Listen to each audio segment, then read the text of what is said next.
kita lanjutkan untuk pertanyaan berikutnya dari menu chat di Zoom. Dari Saudara IC. Saya pernah dengar bahwa orang tua yang lulusannya dokter juga berpengaruh dalam seleksi penerimaan. Apakah itu benar ya dok ya? Ya, jadi apakah orang tua yang dokter berpengaruh begitu ya dok ya? Kepada Dr. Holis mungkin disilahkan dok. Oke. Jadi prinsip dalam seleksi itu kan berkeadilan dan seterusnya.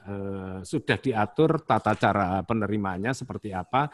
Menurut saya tidak selalu berpengaruh karena di tempat kami di FK UNED juga banyak anaknya teman-teman dokter yang nggak diterima. Gitu. Dan saya lihat di UI juga mungkin nanti Dokter Nani bisa share pengalaman. Kalau anaknya dokter diterima semua, FKU itu penuh, nggak cukup gitu. Karena anak-anak dokter di FKU RSCM itu jumlahnya ribuan. Nah kalau daya tampungnya hanya untuk menampung yang dokter-dokter, ya bakal habis gitu. Mungkin menurut saya tidak benar. Jadi jangan khawatir, jangan berkecil hati yang bukan anaknya dokter. Saya aja bukan anaknya dokter bisa masuk fakultas kedokteran buktinya. Dokter Eli ini setahu saya juga bapak ibunya bukan dokter, buktinya keterima dulu ya. Gitu. Oke, terima kasih. Juga. Mungkin. Ya, Dokter Rani. Ya, saya juga orang tua saya bukan dokter. Jadi gini, bahwa orang tua berpengaruh terhadap seseorang itu diterima, iya. Artinya gini, mau dokter mau nggak dokter akan berpengaruh. Karena apa? Karena yang harus bisa ditampilkan kan satu paket penuh.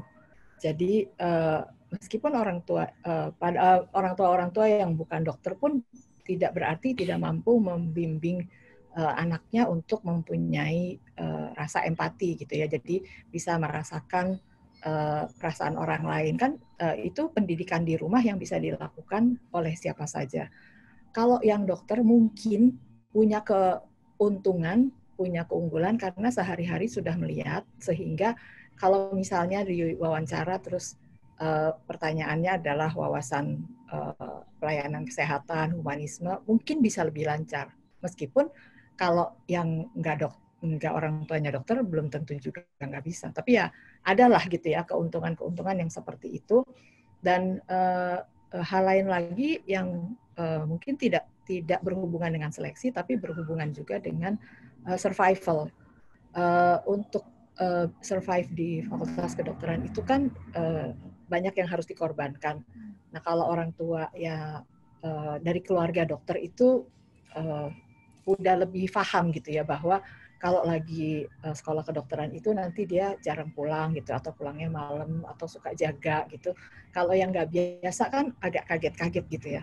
Tapi kalau sudah biasa ya memang demikianlah kehidupannya gitu karena mungkin ayah ibunya pun demikian.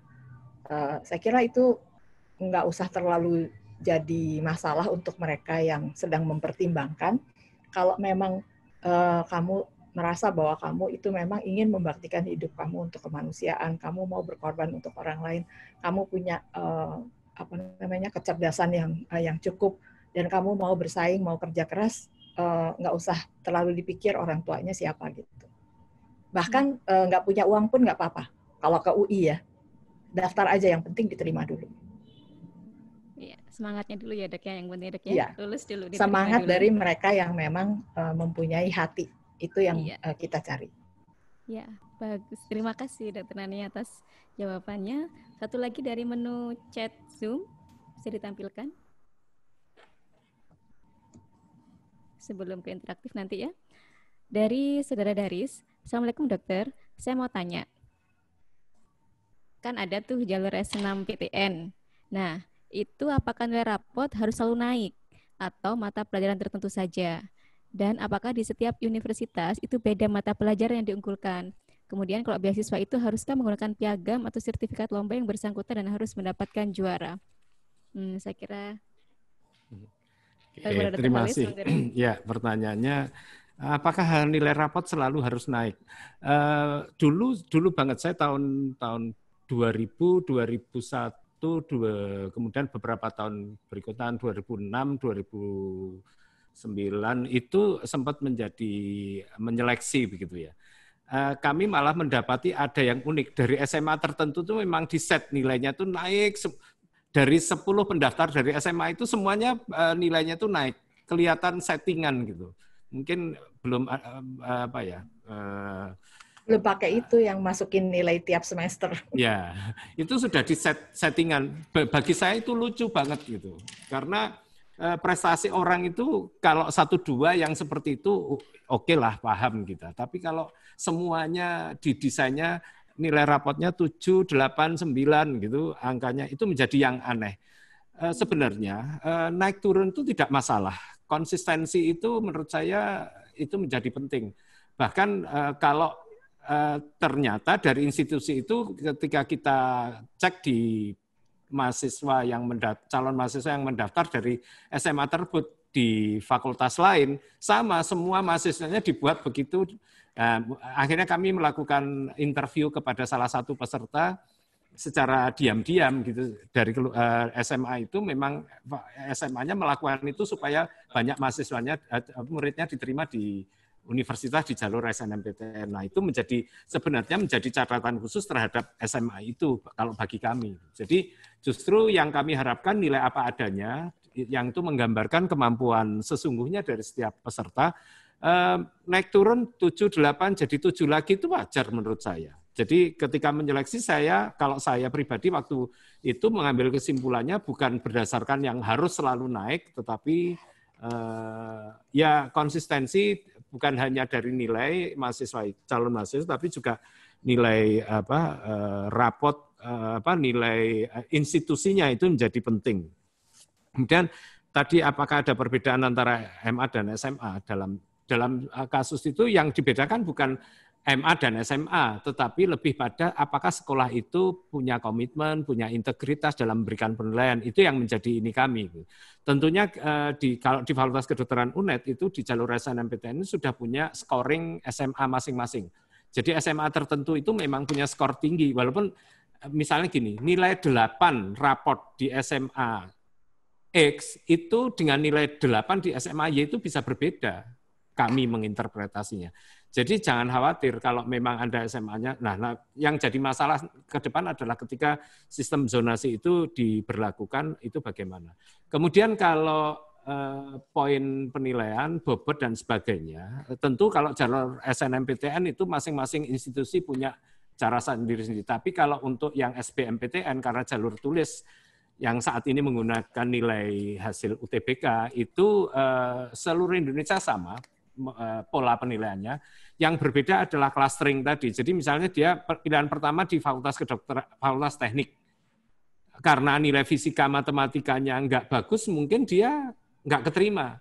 Tapi begitu masuk pilihan keduanya, misalnya kedokteran, dia punya nilai biologi dan kimia yang tinggi, maka mungkin saja diterima di kedokteran karena dia memiliki bobot, memiliki skor total itu kalau di teknik itu tidak cocok secara dianggap tidak cocok di teknik dibandingkan di kedokteran karena nilai yang bagusnya biologi dan kimia misalnya. Itu hal-hal yang bisa harus dipahami oleh calon pendaftar terutama untuk yang mau masuk jalur SBMPTN karena scoringnya sekarang modelnya clustering, ilmu kesehatan, ilmu pertanian, ilmu teknik, ilmu sosial juga dibagi-bagi dan sebagainya. Tentunya kalau mau masuk ilmu IPS misalnya jurusan akuntansi itu akan mengkalkulasi nilai matematika cukup tinggi dibandingkan yang mau masuk fakultas hukum misalnya. Itu hal-hal yang harus kita inginkan. Terima kasih. Terima kasih Dr. Kholis. Dr. Nani mungkin menambahkan, Dok? Ya, ini kebetulan ada yang bertanya soal skor lagi ya di chatroom berkaitan. Jadi memang setiap universitas itu punya bobot pasang sendiri gitu ya. Diperkenankan atau dimungkinkan untuk mempunyai preferensi terhadap bobot mata pelajaran yang mana gitu ya. Dan tidak ada aturan bahwa harus yang nilainya naik terus atau bagaimana gitu. Sebetulnya aturan tertulisnya nggak ada. Tapi pengalaman saya selama saya membantu dekan, memang akan lebih diperhatikan kalau nilainya naik.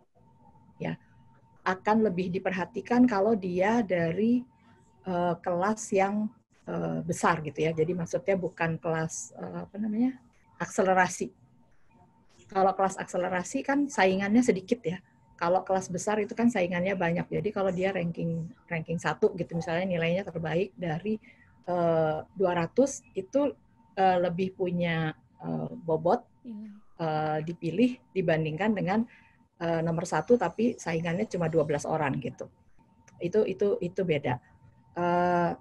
Dan kemudian apakah nilainya 90, 98 itu akan mana yang lebih punya kesempatan? Saya sulit juga untuk bisa langsung menjawabnya. Karena kalau misalnya head to head seperti itu kan namanya bagus sama bagus gitu ya. Maka yang akan dilihat yang lain. Jadi kalau bagus sama bagus satu sekolah, itu maka yang akan dilihat yang ini punya kelebihannya apa.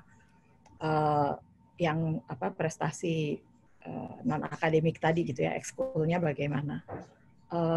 Kemudian kalau sama-sama punya ekskul, nanti dilihat lagi ekskulnya ekskul yang apa gitu.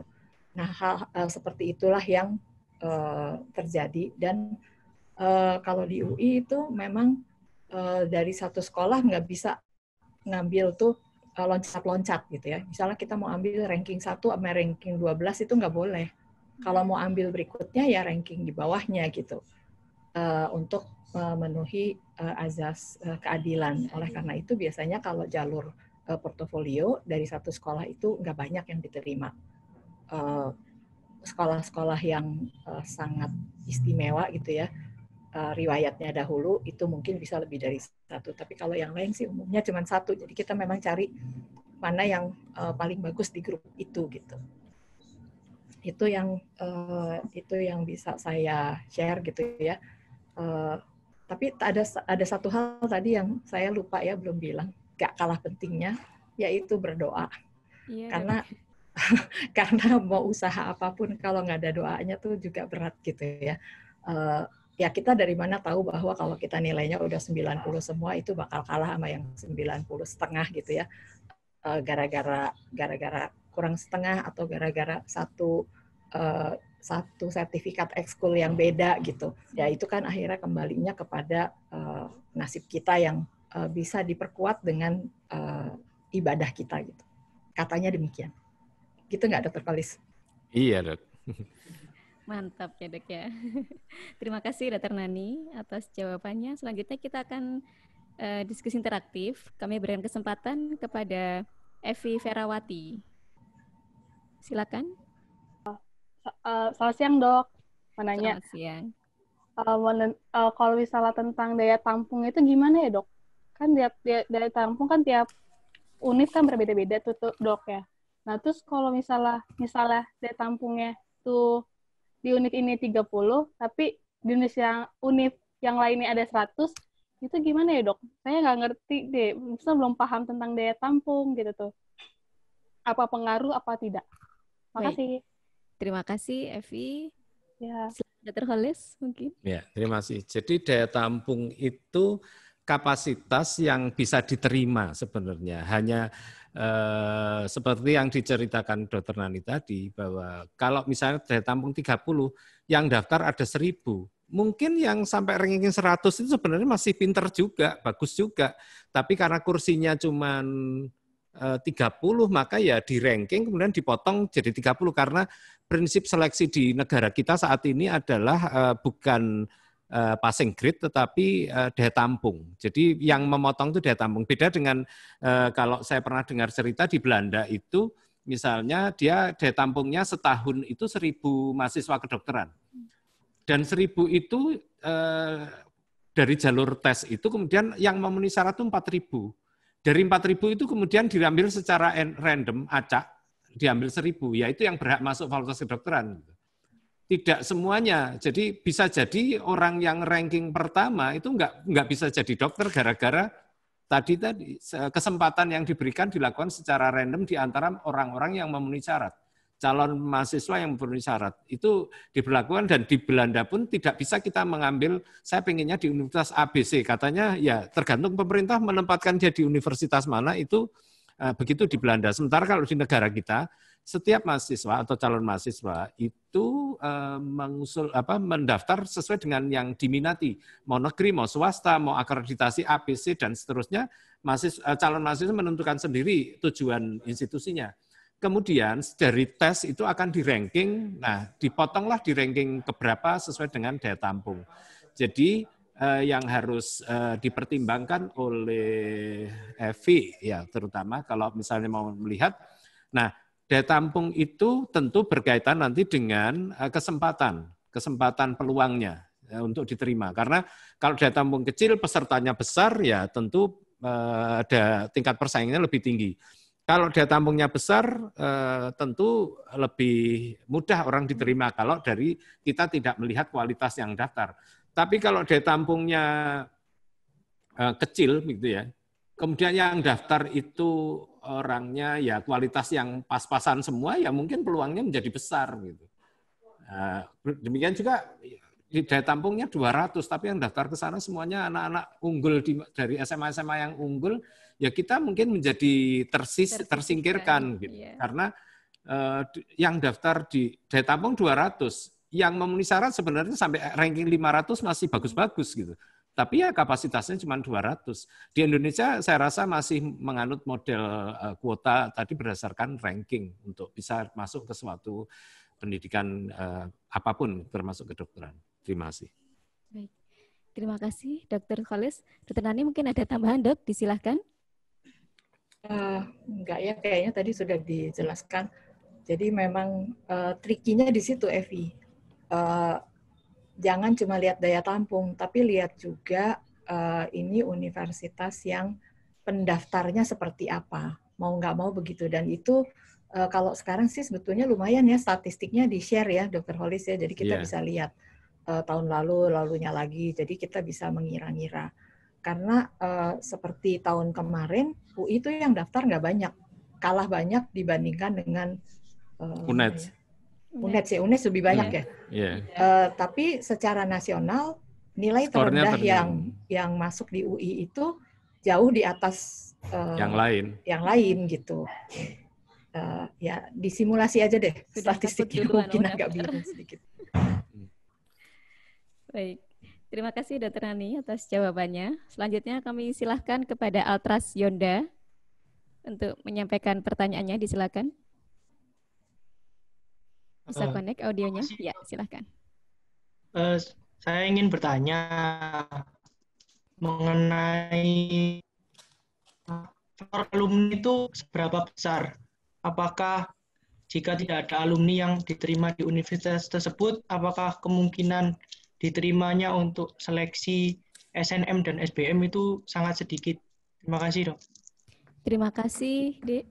Jadi terkait dengan keterkaitan alumni dengan proses seleksi ya. Kami silakan Dr. Nani dulu untuk menyampaikan jawabannya, Dok. Oke. Jadi gini, kalau ada alumni, maka skor pengali untuk faktor alumni jadi ada gitu ya. Ini kan kita pakai algoritma ya. Kalau tidak ada alumni, maka skornya jadi nggak ada gitu. Jadi pengalinya ya satu aja gitu. Tergantung dia nilai-nilai yang lain seperti apa. Memang challenge-nya di situ, khususnya untuk SNMPTN, karena SNMPTN itu by nature memang merekrut berdasarkan portofolio, dan portofolio itu harus portofolio yang bisa dipercaya. Nah, kepercayaan itu muncul kalau kita punya pengalaman dengan alumninya. Mau nggak mau memang begitu gitu. Jadi sulit untuk mempunyai poin kalau belum ada alumni yang pernah masuk di institusi tersebut, gitu ya. Dulu-dulu sih sebetulnya itu mungkin nggak terlalu jadi masalah, tapi saya lihat setelah beberapa lama berlangsung, universitas punya angka gitu. Punya angka dari sekolah-sekolah tertentu, itu yang membuat itu masuk. Jadi kalau saya jadi sebetulnya sih jangan berkecil hati kalau ini saya sih kan sekarang semua sekolah diundang. Kalau dulu kan hanya tertentu yang boleh mendaftar gitu ya. Setahu saya sekarang sebetulnya semua sekolah diperkenankan untuk ikut gitu. Dan dengan demikian sebetulnya kalau misalnya ada alumninya meskipun nggak ada alumninya, kalau memang ada hal-hal yang impresif yang bisa memungkinkan untuk masuk sih sebetulnya masih bisa-bisa aja gitu. Tapi memang ya persaingan masuk fakultas kedokteran manapun itu lumayan Cukup berat tinggi. gitu. Iya. Tapi jangan Baik. putus asa deh. Iya, tetap Berdoa. semangat ya dok ya. Nah, Berusaha berdoa. kesempatan itu lebih besar untuk yang belum punya track record sekolahnya itu di jalur yang pakai ujian. Karena itu kan nggak ngelihat riwayat, nggak ngelihat apa. Jadi diri sendiri aja. Diri sendiri punya skor berapa. Seperti tadi Dr. Kolis katakan, kalau ada di dalam batas kuotanya, maka dia akan masuk. Nggak peduli dia dari sekolah mana. Jadi saya biasanya menemukan mahasiswa dari sekolah-sekolah baru, itulah yang masuknya lewat jalur ujian. Nah, tahun depannya adik kelasnya tuh bisa diundang. Gitu. Terima kasih Dr. Nani. Dr. Holis mungkin ada tambahan? Ya, saya rasa mirip dengan yang disampaikan Dr. Nani tadi kalau saya, karena saya bukan tim yang sekarang ya, tapi pengalaman dulu dan informasi dari teman-teman yang menjadi panitia seleksi SNMPTN, tentu faktor alumni, kualitas sekolah sebelumnya itu menjadi pertimbangan karena ada scoringnya juga. Jadi nanti ada misalnya SMA, kita sudah punya data SMA yang bagus di Indonesia itu mana saja gitu. Kalau misalnya Surabaya, SMA ini, Malang SMA ini, dan itu masing-masing punya skor tersendiri sehingga nanti pengalinya akan menjadi pertimbangan kita dalam menentukan apakah calon dari SMA tersebut layak untuk kita pertimbangan diterima atau tidak. Itu pasti akan kita, kalau itu jalur SNMPTN. Hanya nanti mungkin ke depan sejak zonasi diberlakukan itu kita strateginya bagaimana nih, karena peta SMA yang bagus atau anak-anak yang bagus itu sekarang sudah tersebar di berbagai SMA. Yang tentu kita perlu dukungan data-data yang mutakhir untuk bisa memberikan hasil seleksi yang berkeadilan tadi. Itu mungkin PR kami di universitas ke depan untuk bisa melakukan yang lebih baik. Terima kasih. Saya boleh nambah nggak? Silakan, Dok. Boleh, Dok.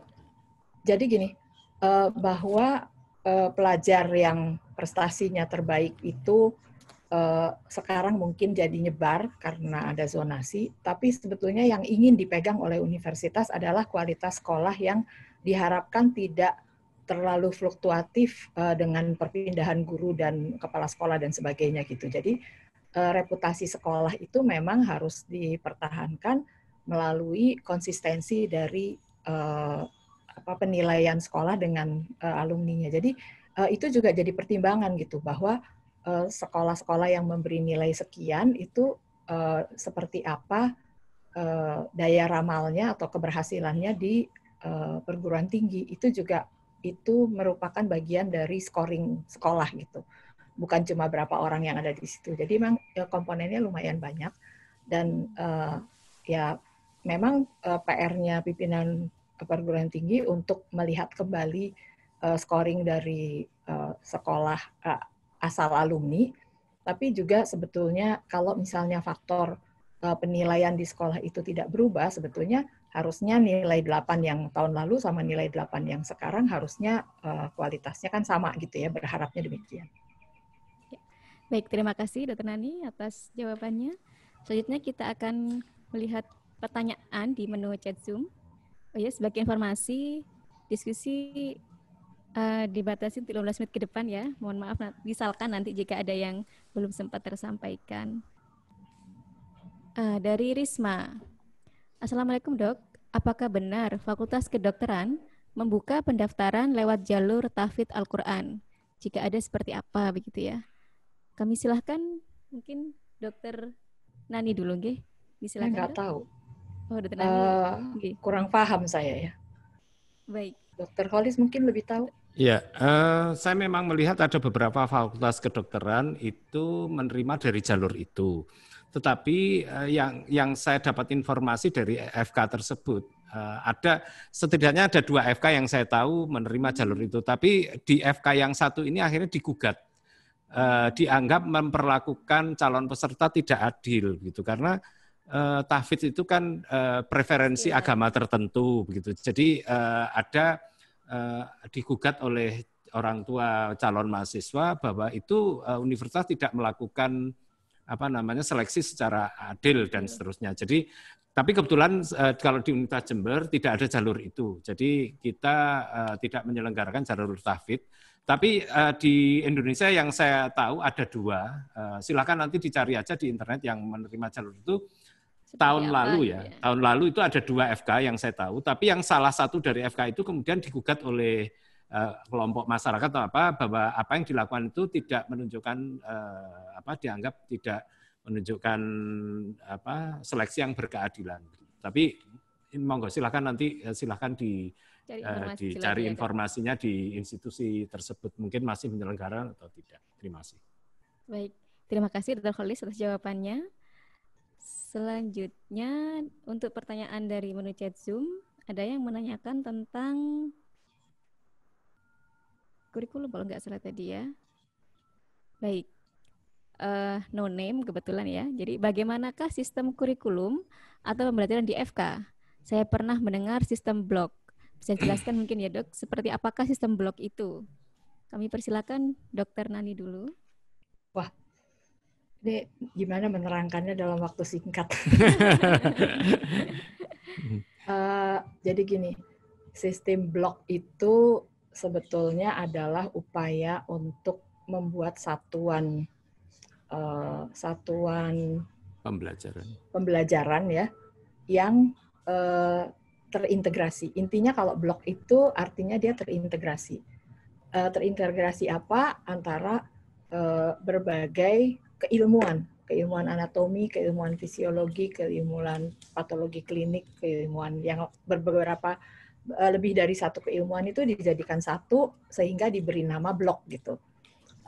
Itu berbeda dengan sistem yang tradisional, yang lama, yang pembelajarannya itu berbasis kepada bidang ilmu. Jadi kalau belajar biokimia ya biokimia saja, tidak digabung dengan yang lain. Kalau blok itu biasanya dicari tema relevannya gitu. Misalnya lagi belajar jantung, anatomi jantung, fisiologi jantung, biokimia yang terjadi di jantung, obat-obat yang mempengaruhi jantung, itu dijadikan satu blok.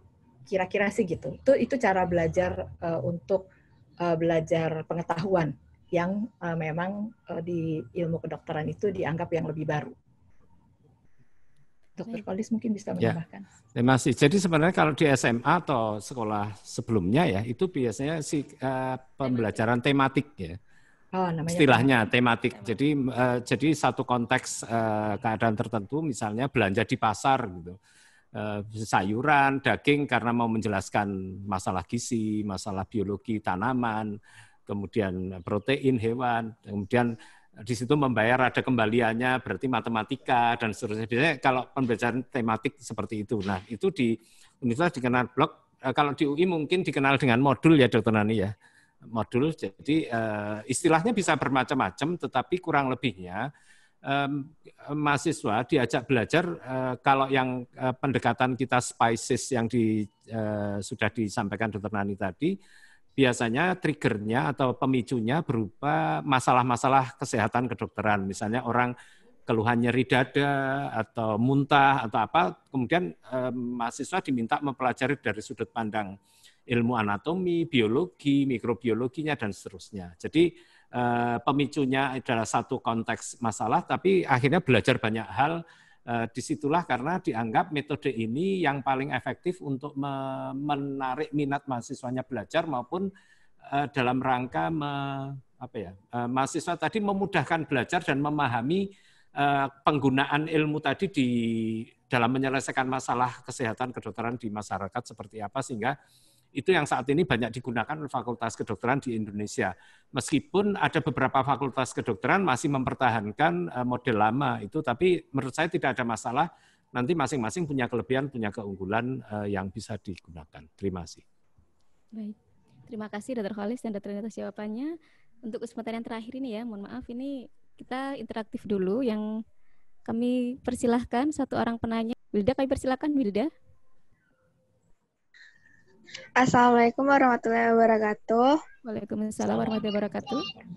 Ya, dokter izin bertanya, apakah benar katanya tempat kita melaksanakan UTBK itu sangat mempengaruhi kita diterima di universitas tersebut?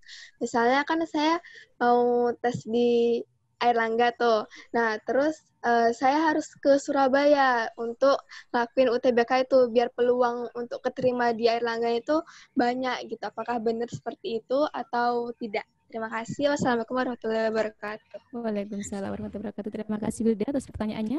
Silakan Dr. Holes mungkin. Oke. menyampaikan Masih jadi SBMPTN atau nanti ujiannya melalui UTBK itu sebenarnya diselenggarakan justru untuk memberi kesempatan calon peserta dari daerah-daerah yang mungkin tidak cukup jauh dari lokasi universitas gitu. Bahkan kalau di Jawa Timur itu penyelenggaraan UTBK itu tidak hanya di kota yang ada universitasnya, di kabupaten-kabupaten itu juga dibuka tempat UTBK misalnya di Kabupaten Pasuruan, Probolinggo segala macam itu juga dibuka. Dan itu tidak mempengaruhi karena hasilnya nanti masuknya ke Jakarta. Bukan ke Jakarta sih, di nasional yang mungkin panitianya rapatnya di Jakarta karena ibu kota negara. Bisa saja rapatnya nanti udah dikelola di UGM atau di Jogja, rapatnya di Jogja. Jadi orang sudah tidak melihat, panitia juga tidak melihat ini dari mana, tempat tesnya dan sebagainya. Kalau memang bagus ya bakal diterima dimanapun, kalau memang memenuhi kriteria ranking dan sebagainya. Jadi jangan khawatir, kalau pengen tes, saran saya di lokasi terdekat saja, karena tentunya akan lebih efektif, efisien. Kemudian apalagi di situasi COVID-19 ini, adik-adik juga harus membatasi interaksi maupun perjalanan yang terlalu jauh, karena perjalanan jauh itu akan memberi peluang untuk interaksi sosial dengan orang makin banyak, gitu, sehingga saran saya dicari yang terdekat saja pilihan tempatnya, karena itu tidak mempengaruhi hasil diterima atau tidaknya, dan skor yang Anda capai itu murni karena kemampuan Anda, jadi jangan khawatir. Terima kasih. Baik, terima kasih Dr. Holes. Dr. Nani, mungkin ada tambahan, dokter? Ya, saya ada cerita persis seperti yang ditanyakan ini. Jadi ada satu calon mahasiswa, karena berpikir bahwa ujian di Jakarta itu lebih quote-unquote menguntungkan, dia merantau untuk ujian, tapi sebetulnya fasilitasnya tidak memadai. Artinya dia nggak punya kendaraan, dia harus naik motor, dan ternyata motor yang dia mau pinjam itu orangnya nggak bisa dihubungi dan sebagainya, dia terlambat datang ke tempat ujian. Kalau terlambat mau bilang apa? Udah kan selesai. Nggak bisa. Padahal dia udah setengah mati berkelana ke Jakarta supaya bisa ujian di Jakarta. Akhirnya tahun berikutnya dia ujian dari rumah, saya lupa di Jawa Tengah, dekat Cilacap situ kalau nggak salah. Jadi dia ujian dari rumah, tenang-tenang, dia bisa atur, dia tahu lalu lintas dan sebagainya, hasilnya pun baik dan dia diterima gitu. Jadi betul sekali Dr. Holes bahwa nggak ada itu kalau misalnya ujiannya di Depok terus bisa masuk UI lebih mudah dibandingkan dengan ujian di Cilacap gitu, enggak. Oke, terima kasih Dr. Nani atas jawabannya. Saya kira cukup ya untuk diskusi pada siang hari ini. Terima kasih kepada Dr. Holes dan Dr. Nani atas materi dan jawabannya tadi, sangat membuka wawasan kita semua ya. Mungkin yang terakhir kami persilakan kepada Dr. Nani untuk closing statement mungkin, Dok. Pesan-pesan mungkin buat adik-adik, disilahkan, Dok. 5 menit. Ya, jadi pertama dari segmen terakhir ya. Terima kasih banyak atas minatnya untuk mengikuti webinar ini, karena Indonesia tuh butuh banget dokter. Butuh banget dokter yang baik, butuh banget dokter yang mempunyai idealisme, yang bisa dipercaya dan sebagainya. Jadi kalau kalian adalah orangnya, maka berjuanglah. Berjuanglah agar mendapatkan skor yang baik. Berjuanglah agar bisa mengikuti wawancara dan bisa menaklukkan wawancara dengan baik. Jangan pikir biaya dulu, khususnya kalau masuk ke FKUI reguler. Itu kalau udah diterima, insya Allah jalannya ada. Gitu. Saya belum pernah lihat masuk FKUI terus putus studi karena biaya. Itu di FKUI pantang ya seperti itu. Kemudian bahwa untuk diterima itu ada berbagai faktor yang diperhitungkan, iya betul. Tapi kan sebetulnya Anda cuma butuh satu tempat.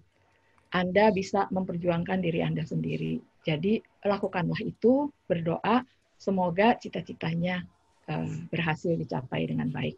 Dan Indonesia pasti akan sangat beruntung kalau yang seperti itu jadi dokter. Terima kasih. Terima kasih Dr. Nani. Boleh Dr. Holis silakan untuk menyampaikan closing statement, Dok. Ya, terima kasih. Jadi adik-adik seperti yang saya sampaikan Dr. Nani tadi, kalau memang punya minat yang baik, cukup tinggi untuk masuk fakultas kedokteran, kita butuh dokter-dokter yang memang siap berjuang nantinya menjadi relawan, menjadi dokter yang baik di rumah sakit, di puskesmas maupun di mana saja, termasuk daerah-daerah kita yang di luar sana banyak pulau-pulau yang terpencil dan sebagainya, butuh dokter-dokter juga, sehingga kami menunggu adik-adik untuk bisa mendaftarkan di fakultas kedokteran yang ada di Indonesia ini dan siap menjadi dokter.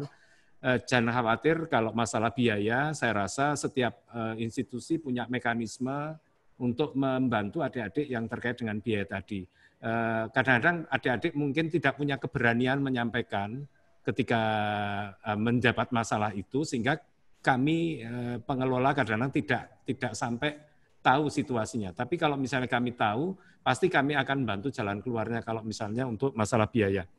Yang penting adalah semangat dan semangat belajar dan keseriusan Anda untuk menjadi dokter itu yang lebih utama, dan kami menunggu. Terima kasih. Baik, terima kasih banyak Dr. Holis dan Dr. Nani atas materinya dan wawasannya. Akhirnya kita sampai pula pada akhir sesi ya. Mohon maaf kepada para penanya yang belum sempat tersampaikan ya. Kemudian terima kasih juga atas antusiasmenya mengikuti webinar ini. Baik, silakan kunjungi ya sosial media kami di website fkunets.ac.id. Follow Instagram kami di fk.uneds. Kemudian follow Facebook kami di Fakultas Kedokteran UNEJ.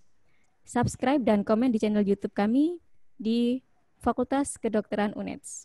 Akan banyak tersedia video-video edukasi yang sangat sayang mungkinnya jika dilewatkan.